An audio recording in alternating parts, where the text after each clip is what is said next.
Aujourd'hui, dimanche, le 2 mai 2021, tous les enfants de Dieu dans le monde se reposent de toutes les activités terrestres pour se réjouir devant ta parole sainte et célébrer ton nom. Gloire à Jésus-Christ dans le ciel et sur la terre. Amen. Comment devons-nous comprendre et bien expliquer aux gens le sens de Dieu n'est pas venu pour juger ou condamner? Aujourd'hui, dans presque toutes les églises locales et même dans les rues, nous voyons des gens qui prêchent en disant que en disant aux gens que Jésus n'est pas venu pour juger ou condamner. Pour ce genre d'évangile, il faut faire très attention et bien expliquer. Sinon, beaucoup de gens, après avoir écouté cet évangile, vont immédiatement penser que Dieu leur a sauvés par Jésus, alors qu'ils ne le sont pas encore. Surtout, quand on écoute et on suit la vie quotidienne de ceux et celles dans le monde qui aiment dire qu'ils ont accepté Jésus-Christ dans leur vie. Par exemple, les membres de l'Église catholique, l'Église pentecôtiste, l'Église méthodiste, l'Église luthérienne, etc. On se pose alors la question à savoir comment des gens en Christ peuvent encore vivre comme les gens du monde dans le péché.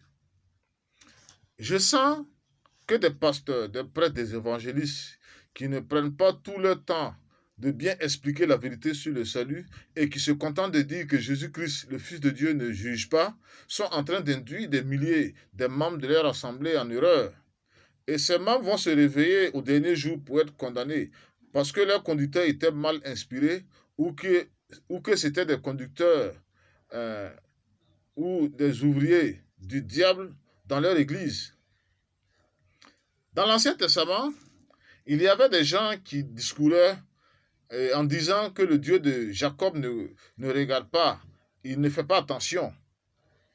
Ils étaient des gens qui égorgeaient la veuve et l'étranger, des méchants qui assassinaient des orphelins.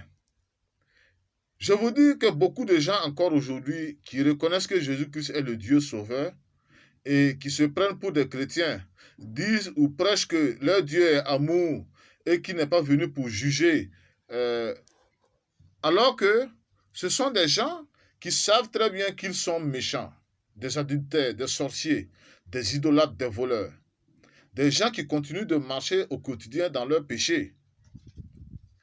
Regardez bien, frères et sœurs, l'histoire de Paul avant sa conversion.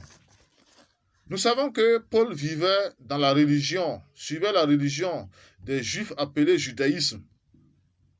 En ce temps, Paul suivait la religion de ses pères, qui, selon lui, était de la Bible, du Dieu de l'Ancien Testament, et où on pouvait tuer tout ennemi sans se rendre coupable.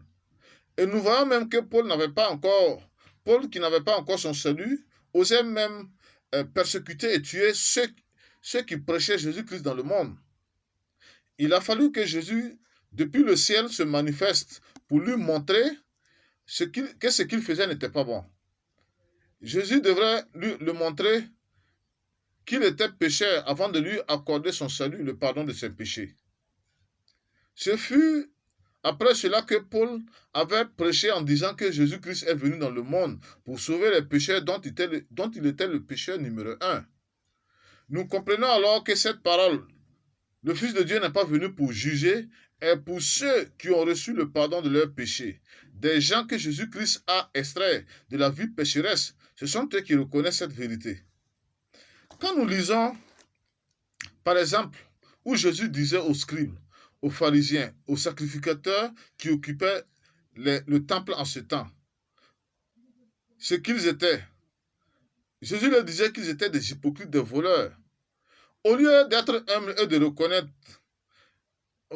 reconnaître devant Jésus-Christ, devant Jésus que c'était bien ce qu'ils sont véritablement pour recevoir le pardon de leurs péchés, ils étaient irrités, en colère contre Jésus qui semblait venir les juger et condamner.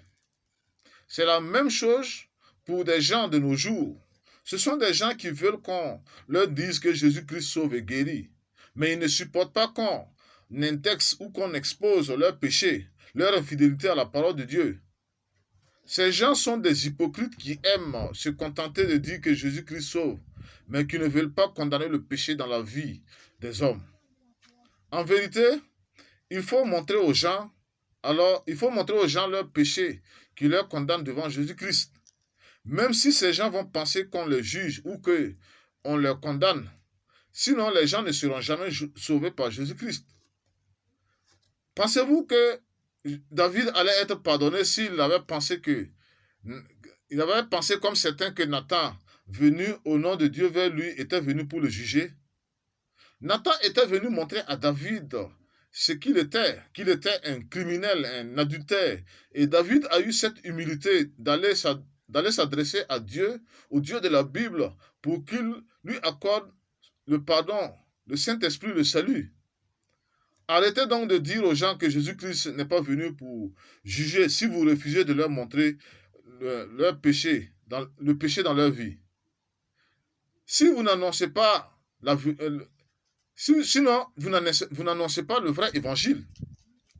Quand Jésus disait qu'il était venu pour sauver les pécheurs, comment les gens reconnaîtraient-ils qu'ils étaient des pécheurs devant Jésus-Christ si on se contentait de leur dire simplement qu'il n'est pas venu pour juger? Seigneur Jésus-Christ, éloigne de nous ce message trompeur du diable qui ne veut pas montrer le péché du monde pour qu'il soit sauvé. Amen.